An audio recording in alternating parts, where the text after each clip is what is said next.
எல்லாருக்கும் வணக்கம். இன்னைக்கு நம்ம தோட்டத்துல நாங்க தொட்டி கட்டுற வீடியோ தான் நான் ஷேர் பண்ணியிருக்கேன். தொட்டி கட்டுறதுக்கு எவ்வளோ செலவாச்சு, என்னென்ன மெட்டீரியல்ஸ் எல்லாம் யூஸ் பண்ணியிருக்கோம் எல்லாமே வீடியோல ஷேர் பண்ணியிருக்கேன். வாங்க வீடியோக்குள்ள போலாம். நாங்க இந்த ஃபார்ம் வாங்கி 3 வருஷம் ஆகுது. எங்க தோட்டத்திலேயே கிணறு இருக்கு. அந்த கிணறு வந்து 70 அடி ஆழம் இருக்கு. அந்த ஆழம் அதிகமா இருக்கிறதுனால ஆட்கள் யாருமே கீழே இறங்க மாட்டாங்க. நாங்க பசங்களையும் விட மாட்டோம் விளையாடுறதுக்கு எல்லாமே. அதனால தான் நாங்க தொட்டி கட்டலாம் அப்படின்னு சொல்லி பிளான் பண்ணோம். தொட்டி வந்து 6 அடிக்கு 6 அடி தான் பிளான் பண்ணியிருக்கோம். தொட்டி கட்டுற கையோடையே எங்கள் மாட்டு கொட்டாயத்துக்கும் தரை இழுத்து விட போகிறோம். அங்கே அப்புறம் எங்கள் வீட்டுக்கு முன்னாடி 3 கசகச மரம் இருக்குது. அந்த மரத்துக்கு கீழேயும் அதிகமாக புல்லு வரும். அது தடுக்கிறதுக்காக அங்கேயும் இழுத்து விட்டுறலாம் அப்படின்னு சொல்லி அந்த வேலைகள் தான் நாங்கள் ஸ்டார்ட் பண்ணியிருக்கோம். இது வந்து எங்கள் வீட்டுக்கு முன்னாடி தான், அந்த மரத்துக்கு கீழே தரை இழுத்து விட்டுட்ருக்காங்க. தொட்டி வந்து நாங்கள் வீட்டுக்கு பக்கத்தில் தான் கட்டிகிட்ருக்கோம். இந்த இடத்துல வந்து ஃபஸ்ட்டு ஒரு ட்ரம் இருந்துச்சு. நீங்கள் எங்கள் ப்ரீவியஸ் வீடியோ பார்த்துருந்தீங்கன்னா உங்களுக்கு தெரிஞ்சிருக்கும். அங்கே தான் நாங்கள் கேட் வாலெல்லாம் செட் பண்ணி பைப்பெல்லாம் இருந்து தண்ணி வரும். ஸோ அங்கே தொட்டி கட்டினா கரெக்டாக இருக்கும்னு சொல்லி அங்கேயே 6 அடிக்கு 6 அடி தொட்டி கட்ட ஸ்டார்ட் பண்ணிட்டோம். தொட்டி கட்டுறதுக்கு அப்புறம் தரை இழுக்கிறதுக்கு ரெண்டுத்துக்குமே சேர்ந்து நாங்கள் வந்து மெட்டீரியல்ஸ் ஓட்டணும். மெட்டீரியல்ஸ் வந்து ஒரு டிராக்டர் ஜெல்லி, ஒரு டிராக்டர் எம்சாண்ட் அண்ட் 40 மூட்டை சிமெண்ட் வந்து ஓட்டணும். தொட்டிக்கு மட்டும் எங்களுக்கு 5 மூட்டை சிமெண்ட் வந்து தேவைப்பட்டுச்சு. இந்த வேலைகள் செய்கிறதுக்கு 2 மேஸ்திரி, அப்புறம் 2 ஆணாள், ஒரு பொண்ணாள் வந்து வந்தாங்க. இங்கே நம்ம ஊரில் எல்லாம் எப்படின்னா, வேலைக்கு எந்த வேலையாக இருக்கட்டும், கழனி வேலையாக இருக்கட்டும், இல்லை நம்ம இந்த மாதிரி கன்ஸ்ட்ரக்ஷன் வேலையாக இருக்கட்டும், எந்த வேலையாக இருந்தாலும் ஆட்கள் வந்தால் அவங்களுக்கு வந்து நம்ம சாப்பாடு போட்டு தான் அனுப்புவோம்.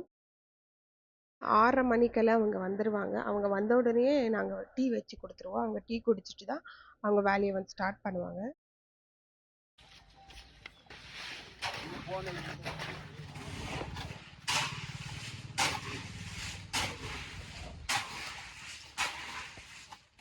பத்து மணிக்குள்ளே எல்லாருமே சாப்பிட வந்துடுவாங்க. அதுக்குள்ளே சமையல் எல்லாம் முடிச்சு வச்சுருவேன். வேலை செய்கிறவங்களுக்கு அவங்களுக்கு சாதம் இல்லை களி இது இருந்தால் தான் அவங்களுக்கு சாப்பிட்ட மாதிரி இருக்கும். ஏன்னா நம்ம இட்லி தோசை அது என்ன தான் அவங்களுக்கு நம்ம சுட்டு கொடுத்தாலும் அவங்களுக்கு அந்த சாப்பிட்ட திருப்தியே இருக்காதுன்னு சொன்னாங்க. அதனால காலையிலேயே சாதம், குழம்பு இல்லை அவங்க கேட்குற மாதிரி களி ஏதாச்சும் நான் செஞ்சு கொடுத்துருவேன். இப்படி சாதம் இல்லை களி சாப்பிட்டா தான் அவங்களுக்கு வந்து அந்த எனர்ஜி வரும் எல்லாமே வேலை செய்கிறதுக்கு. அப்புறம் ஒரு 12 மணி இல்லை 12:30 மணி அப்படி அவங்களுக்கு எல்லாருக்குமே லெமன் ஜூஸோ இல்லை வாட்டர்மெலன் ஜூஸோ ஏதாச்சும் ஒரு வெயிலுக்கு சில்லுன்னு நாங்கள் போட்டு கொடுத்துருவோம்.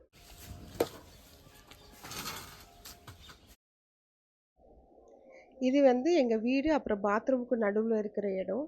இங்கேயும் தரை இழுத்து விட்டால் பசங்கள்லாம் விளையாடுறதுக்கு நல்லா இருக்கும் அப்படின்னு சொல்லி அங்கேயும் நாங்கள் பிளான் பண்ணியிருக்கோம்.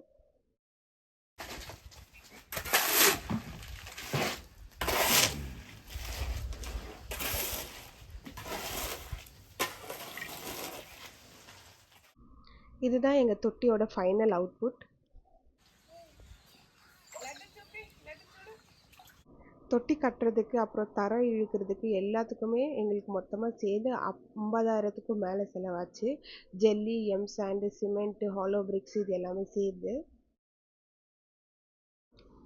தொட்டி கட்டி ஒரு 2 நாளுக்குள்ளேயே எங்கள் 2 பசங்களும் இறங்கி விளையாட ஸ்டார்ட் பண்ணிட்டாங்க.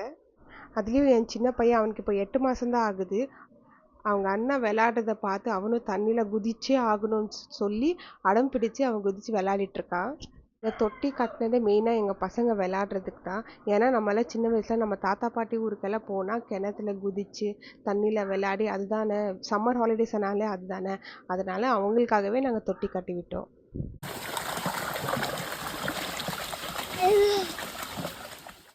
உங்களுக்கு இந்த வீடியோ பிடிச்சிருந்துச்சுன்னா லைக் பண்ணுங்கள், கமெண்ட் பண்ணுங்கள், மறக்காமல் எங்கள் சேனலை சப்ஸ்கிரைப் பண்ணுங்கள்.